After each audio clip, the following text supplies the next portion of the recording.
Энэ удаагийнхаа бичлэгээр 2025 онд үзэгчдийн хүртэл болсон thriller төрлийн The Hand That Rocks the Cradle киног товчлон ярьж өгөхөөр сонголоо. Харанхуйд хэн нэгэн шүдэн засан байшин руу шиднэ. Байшин тэр дорой галд шатаж дотроос нь хүмүүсийн орилготуу сонсогдох ба энэ бүхнийг бяцхан охин айдас давтан харж зогссоор. Үйл явдал Кейтлин нэртэй үл хөдлөх хөрөнгийн зууч эмэгтэй Поли гэх бүсгүйтэй уулзаж байгаагаар үргэлжлэнэ. Поли өмнө нь асрагчаар ажилладаг байсан ч тухайн гэр бүл нь нүүж явсны дараа санхүүгийн хувьд хүнд байдалд орсон гэдгээ тайлбарлав.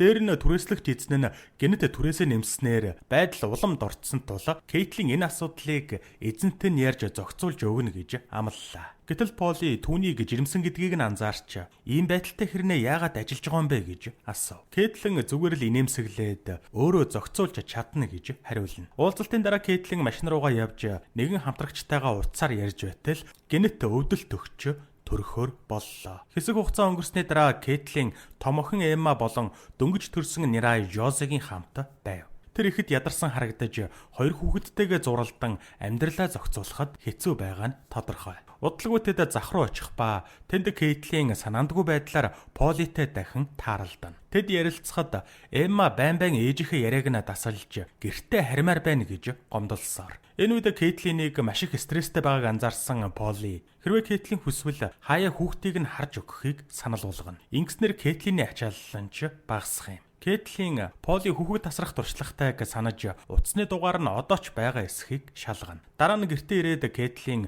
нөхөр Мигелтэй энэ талаар ярилцах ба Мигел ч бас асрагч авах нь зөв санаа гэж үзэн зөвшөөрөв. Үүний дараа Кейтлин Оросанагийн ажил олгогчоос залгаж асуухад Оросана Полиг маш сайн хүн бас асрагч тэр хүүхдүүдтэй үнэхээр сайхан харьцдаг байсан гэж хэлнэ. Маргааш нь Поли гэрт нь ирж ажиллаж эхлэх ба Кейтлин түүнд зарим нэгэн заавар өгөв. Тэр Жозед хүүхдийн сүү өгч болохгүйг анхааруулж элсэн чихэр хит ихтэй гэж тайлбарлана. Поли тэр дорой ажилдаа орж Жозетэй дотносож эхлэх болоо. Энэ хооронд Кейтлин дээшээ гарч сэтгэл гутралын эсрэг эмээ ов. Орой болоход Поли явах гэж байтал гэр бүлийнхэн оройн хоол хамт идцгээе гээд түүнийг үлдэхийг ятгана. Үүний дараа Кейтлин Эматай маргалтахад Поли охиндоо жаахан орон зай өгөхийг санал болгов. Стрессдсэн Кейтлин сэтгэлээ уудалж хүүхдээ хүмүүжүүлэх нь ямар хэцүү байдгийг Эматай харьцахад өөрт нь ямар хүнд байдгийг хүлээн зөвшөөрнө. Хэд хоногийн дараа Кейтлин Эмаг сагсан бөмбөгийн тоглолтод нь хүргэж өгөхийг Мигелээс хүсэхэд тэр өөрт нь ч бас чухал ажил байгаа гэж хэлээд оронд нь Полиогоос асуухыг хүсв. Дараагийн үзэгдэлд Поли тоглолтын дараа Жози болон Эматай хамт цагийг өнгөрөөж байлаа. Тэр Эммаг бялуугаар дайлж хинт ч битгий хэлээрэ гэж захина. Улмаар охин баярлан зөвшөөрч Поли Жозет хүртэл бялуунаас жаахныг өгөхөд Эмма баг зэрэг санаа зов. Поли ээж нь хамгийн амттай бялуу хийдэг байсан талаар бас ээж нь Полиг том болохоос нь өмнө орхиж явахаас өөр аргагүй болсон тухай ярьлаа. Тэр цагаас хойш Поли өөр газар амьдрах болсноо мөн яг л муур шиг лаазнаас шууд тунаа загс иддэг байсан талаараа ярьж өгөв. Мөн Поли Эммад зарим нэг дохио зангаа зааж өгч бяцхан охин дуртаяа дуурайна. Оройн Кейтлин гал тогоондоо хоол хийгээд завгүй байх ба түүний анхаарал сарнсан агшинд Поли хинт ч анзаарагдalgүйгээр хоолнд нь нууцаар юм хийчихнэ. Тэр орой Кейтлиний найз Стюарт найз бүсгүй Битанагийн хамт оройн хоолнд ирэв. Поли ч мөн тэнд байх ба Лос Анжелесаас нүүх талаар бодож байгаагаа учир нь энд амьдрахад хэтэрхий өртөг өндөртэй байна гэж хэлнэ. Энэ үгс Кейтлинийг ихэд түгшээв. Маргааш өглөө гэр бүлийн бүх гишүүд хоолны хордлогонд орж яаралтай эмнэлэг рүү явхад хүрлээ. Жозегийн байдал бүрч хүнд байсан ба хөөрхөн охиныг яаралтай дасахт хэвтүүлнэ. Кейтлин бүхнийг өөрөөс нь боллоо гэж өөрийгөө буруутгаж үргэлж бүхнийг баллаж орхидог тухайга ярьж эхлэв. Харин Поли хүн хичнээн хичээсэн ч муу зүйл тохиолдохоос дандаа сэргийлээд байж чадахгүй шүү дээ гэж түүнийг тайвшруулна. Тайвширсан Кейтлин Полиг явуулмааргүй байгаагаа хэлэх боловч Поли түүнд өөр сонголт байхгүй гэдгийг хэллээ. Маргааш нь тэд гэр бүлэрээ эмнэлгээс гарч гэртээ ирэх ба Кейтлин нөхөртөө Политэй хамт амьдрахыг хүсэж байгаагаа хэлнэ. Гэвч Мигел эхнэртээ санаа зовж Эмаг төрсний дараа Кейтлин яаж хяналтаа алдсныг дурдав. Тухайн үед Кейтлин байшингаас үтгэж тэдний амь насанд аюул тулгарсан гэж сандарч байсан ажээ.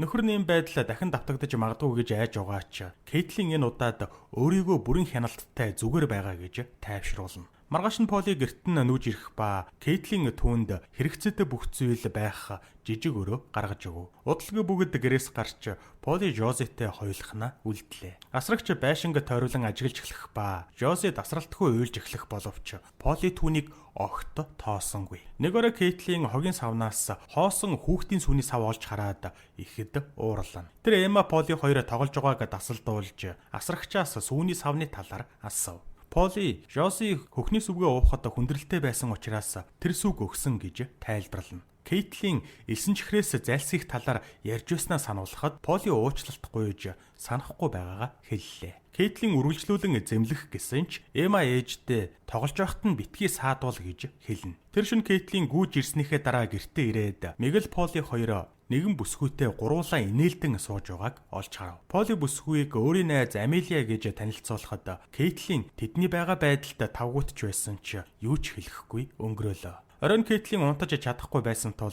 Полигийн өрөө рүү очиод түүнийг Амелиатай маш дотн байгааг хараад цожирдно. Удалгүй тэд харц тулгархад Кейтлийн яаран эргэж холдов. Маргааш нь Кейтлийн маш их төгшүүртэй 50 бус байдалтай болж өөрийгөө тайвшруулахын тулд сэтгэл гутралын эсрэг эмээ уuna. Дараа нь тэрээр ногоо хэрчж байхдаа эмч рүүгээ залгаж эмэн түүнд сонин хариу урвал үзүүлж гар хөлн жижирх мэт болж байгааг тайлбарлав. Үнийг сонссон эмч нь тунг нь багасгахыг зөвлөх боловч анхаарал нь сарнсан Кейтлийн санамсаргүй гараа зүсчих нь тэр. Тэгээд гэр бүлэрээ өдрийн хоол идэх үед Поли Эмма хоёр харц солилцсон. Дараа нь бяцхан охин эцэг эх рүүгээ харж зурагтаар эмэгтэй эрэгтэй хоёр гэрлэж үнсэлцдгийг харсан тухайгаа ярин өөрөө том болоод эмэгтэй хүнтэй гэрлэхийг хүсэж байгаагаа хэлэх нь тэр. Зочирсан Кейтлин үүнийг Поли заасан юм уу гэж асуухад Поли Эмма зүгээр л янз бүрийн хосуудын талаар асуусан. Харин өөрийгөө ойлгомжтойгоор тайлбарлаж өгсөн гэж хэлв. Мигэл түүнийг дэмжихийг оролдсон ч Кейтлин үүнийг үнэн гэдэгт итгэж чадлагүй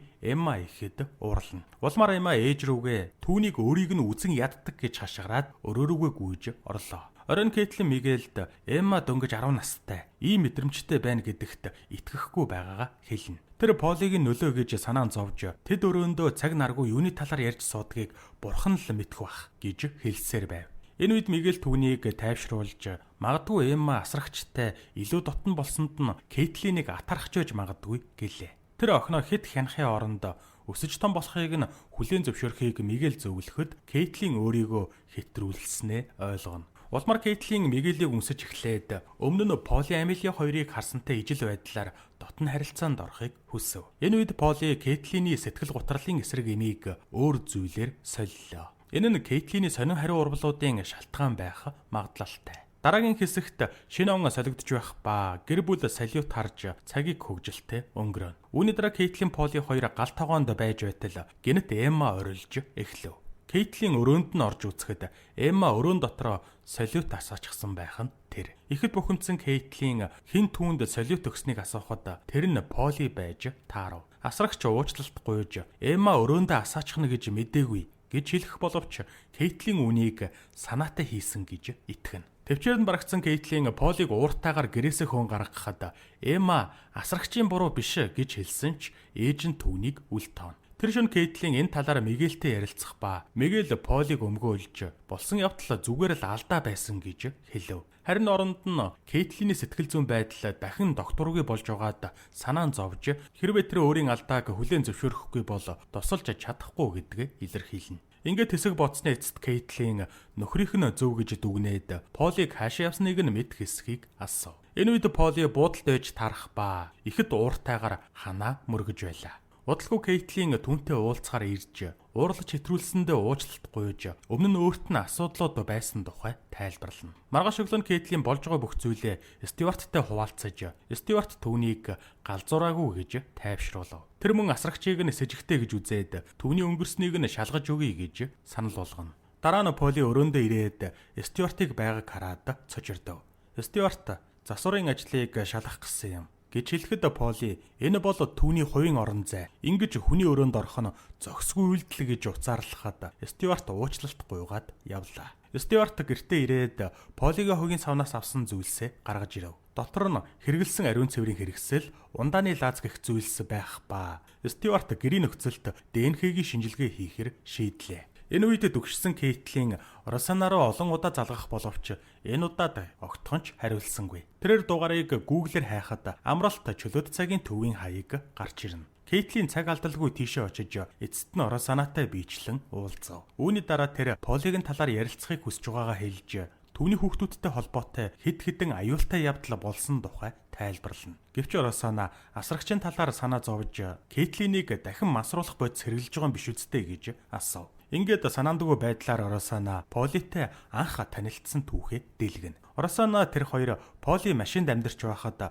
найз залуудаа хүчрхийлүүлж явах үед нь нөхөн сэргээх хөтөлбөр дээр танилцсан ажээ. Үүнээс ч дорно Поли хизэж асрагчаар ажиллаж байгаагүй. Росана түүнд туслахын тулд худлаа тодорхойлолт өгсөд нь тодорхой болно. Ийм дууралсан Кейтлин Полигийн хүчрхийлд өртсөн гэх түүхэнд итгэхээ болж Росанаг худлаа ярьж хүүхдүүдийг нь аюулд оруулсан гэж буруутгаад явна. Энэ хооронд Стюарт ямар нэгэн маш чухал зүйл олсон бололтой Кейтлин рүү яралтай залгаад эргэж холбогдорой гэсэн зурвас үлдээгээд тэрээр нэгэн сонины нийтлэлийг хэвлэв. Тус нийтлэлд галын улмаас нэгэн гэр бүлийн 3 гишүүн нас барж охин нь ламид үлдсэн тухай бичжээ. Кейтлин гэртээ ирээд Поли өөрт нь худлаа ярьж байсан тэдэнд өгсөн тодорхойлолт нь ч хурамч байсныг нөхөртөө тайлбарлана. Гэвч Мигель түүний докторгүй авирт бухимдаж өлссөн хүүхдүүдэд хооллохын оронд шөндөлөөр эмэгтэй хүний араас хөөцөлдсөнд нь дургуйцав.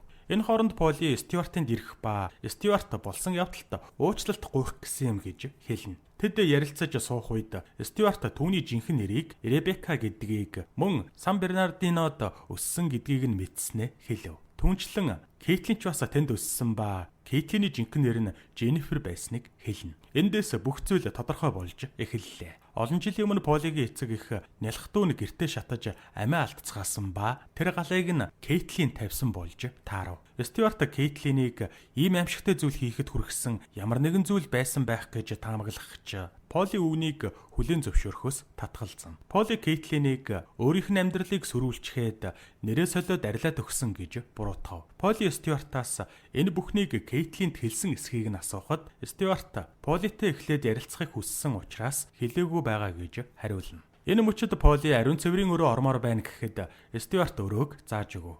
Удалгүй Стюарт хаалганы гаднаас Политей ярьж Кейтлинийг уучлахыг ятгаж эхлэнэ. Гэвч гинэт бүх зүйл өөрөөр эргэлээ. Поли Стюартыг гиндүүлж бейсболын зохиураар унтлан зогхох нь тэр. Поли нотлох баримтуудыг цуглуулж эхлэх мөчөд Стюарт сэрж тусламж дуудахыг оролдоно. Харамсалтай нь Поли үүнийг анзаарч Стюарт руу дайрч цохиураар зодсоор. Удалгүй Кейтлин Бетанигаас Стюарт халдлагад өртсөн тухай дуудлага авч сандран эмнэлэг рүү явна. Тэнд тэр сэтгэл нь өмөрсөн Бетанитай уулзаж дараа нь тэнд байсан нэгэн цагдаад Стюарт сэжигтэй асрагчийг шалгаж байсан тухай хэлв. Кейтлин тэр асрагчийг буруутай байж магадгүй гэж утсан ч цагдаа хэргийг хариуцсан мөрдөгч нь биш гэж хэлээд тоохгүй өнгөрнө. Маргааш өглөө Кейтлин гэртээ ирээд гэр бүлийнхэн нь Политей хамт өглөөний цай ууж байгааг хараад уурна хүрлээ. Тэрээр асрагчийг яаралтай яв гэж шаардсанаар өрөөндөө орж юмсаа баглаж эхлэнэ. Мигель түүнийг зогсоохыг оролдсон ч Кейтлин Поли Эммаг тэрвэрч байгааг хараад төсөлгүй түүн рүү дайрлаа. Ингэхдээ тэр санамсаргүйгээр Эммаг зохиж хамраас нь цус гаргачихав. Мигель Поли хоёр Эммад туслахаар яарах зуур Кейтлин гэмшилтэд автан нулимс туслуулна. Дараагийн үзэгдэл Кейтлин зочид буудалд өмгөөлөгчтэйгөө ярьж байгаагаар үргэлжлэнэ. Өмгөөлөгч нь түүнийг хүүхдүүдтэй ойртохыг хориглох захирамж гарах магадлалтай гэж хэлв. Энэ явдлаас хойш 1-7 хоног өнгөрч Стюарт нас барсан ч Поли хүүхдүүдийг нь харсан хэвээр. Хожим нь Кейтлин эмээ ууж байхдаа савлгаан дээрх 34-сэн дугаарыг арилгасан байгааг анзаарна. Тэрээр даруйхан Google-с хайж үзэхэд энэ нь үнэндээ ADHD-д хэрэгэлдэг өдөөгч бодис болох метафетамин гэдгийг олж мэдээд Кейтлин цочирдов. Үүний дараа Кейтлин Эмагийн сагсан бөмбөгийн тоглолтын дээр очиж охиноосоо уучлалтгүй. Тэр заримдаа охиноо хэд хянах гээд байдаг шалтгаанаа багд нь өөрийг нь хинч хамгаалж байгаагүйтэй холбон тайлбарлав. Эмма ч ээжигээ уучлаад Полиг өрөөнөөс авсан галын тухай сонины хэвлэлийг харуулна. Үүнийг харсан Кейтлин бүх зүйл яаж өрнөсөн болохыг ойлгож нулимс нь урсав. Харин Эмма үүнд буруу зүйл байхгүй гэж бодоод Поли өнчин ухраас л тэдний гэр бүлийн нэг хэсэг нь болох гэж хичээдэг гэж хэллээ. Дараа нь Кейтлин гэртээ ирж Политей уулзаж жинхэнэ нэрээр нь буюу Ребекка гэж дуудана. Тэд гал тоогоор орж ярилцах зуур Мигэл Кейтлин рүү олон удаа залхсан ч тэр утсаа авахгүй байлаа. Мигэл Кейтлин дахин асрагчтай нүр тулж байна гэж санаан зовоод охиноо дагуулan гэрлүүгээ яаравчлав. Кейтлин бүх зүйлийн төлөө уучлалт гуйж Полигийн аав өөрийг нь хүчрхийлдэг байсан тухай ярьж эхлэв. Тэр сургууль эцэг ихтэй хэлж байсан ч хинч Кейтлинд итгээгүй гэж тайлбарлахад Поли түүний яриаг худлаа гэж няцаалаа. Тэр шөнө айдас давтсан бяцхан Поли шатсан байшингийнхаа өмнө зогсож байхдаа Кейтлин зогтож байгааг харж байсан мөч үзэгдэнэ. Поли Кейтлинийг өөрийнх нь аз жаргалтай хүүхэд насыг сүйтгэсэн гэж буруутгасаар. Гэтэл Кейтлин Полид түүнийг аавынхаа аимшигтай үнэн дүрхийг анханасаа мэддэг байсан гэдгийг нь хэлнэ. Учир нь аав нь Полигч бас хүчрхийлдэг байсан ажээ. Аав нь тэр хоёрыг адилхан харагддаг, эгч дүүс байж болохоор гэж хэлдэг байсныг